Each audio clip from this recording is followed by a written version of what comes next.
A few days ago, I watched the 2006 film Children of Men for the first time ever.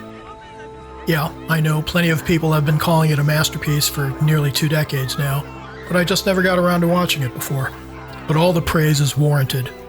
Directed by Alfonso Cuarón, Children of Men is a fascinating film on so many levels. It's a technical tour de force. The production design, cinematography, and all those long takes kept me completely immersed in the action sequences, while the quiet moments maintained a heightened sense of tension and dread. What struck me about Children of Men is how almost nothing about it indicates that it was made nearly 20 years ago. There's nothing dated about it in any way. You could have told me that it was a new release, and I might almost believe you, if it weren't for the relatively youthful appearance of Clive Owen and Julianne Moore. Michael Caine looks pretty much the same as he does today. When the film was made in 2006, the US was still at war in Iraq, and there are a few overt references to this in the film, especially the torture of Iraqi prisoners by US forces in Abu Ghraib. But with the Iraq War now fading into the haze of history, you would think that the film's depictions of military occupation might not have the same sense of urgency that they did in 2006. But all I could think about while watching the final section of the film was Gaza. An urban landscape under siege. Indiscriminate killing. The disproportionate violence of the Israeli-Palestinian conflict is succinctly demonstrated in this shot. Are we watching US troops in Fallujah in 2004? Or the IDF in Gaza in 2024? Or maybe the Warsaw Uprising in 1944? It's equally admirable and unfortunate how the film stays relevant by mirroring so many different atrocities, past and present, and presumably future.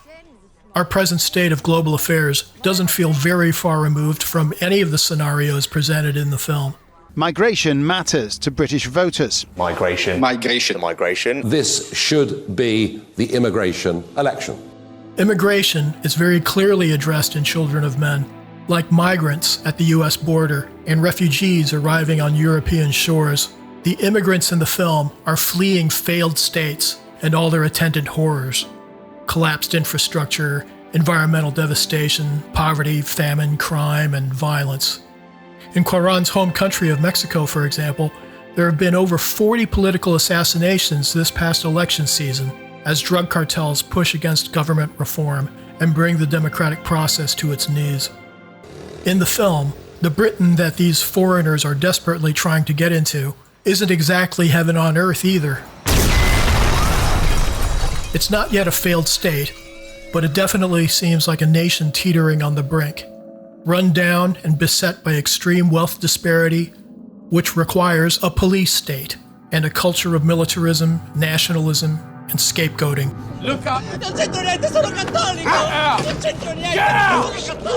But the most important element to the story is also the scenario that seems the most far removed from our current state of affairs. 18 years prior to the events in the film, the human race had become infertile and stopped reproducing. Impending human extinction serves more as a symbol of despair than as an actual reason for the societal collapse depicted in the film.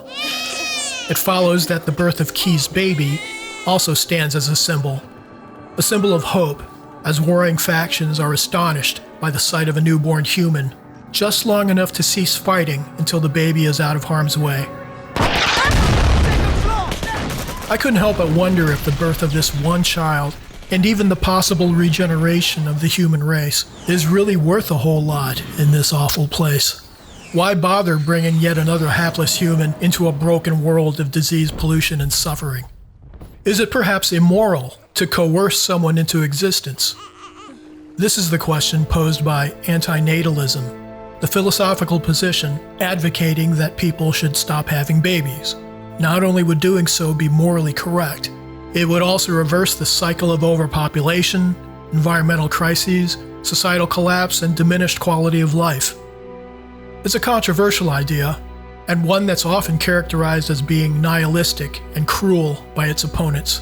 There's no excuse for that. And you think, well, we're going to destroy the planet. We have to do this. We have to demoralize the youth to be ethical. It's like, yeah. Interesting side note. The term antinatalist first came into use in 2006, the same year Children of Men was released. To some antinatalists, the film's infertility scenario might actually seem like a good thing. In a world where many human beings aren't even wanted, what's the point of bringing more into the picture?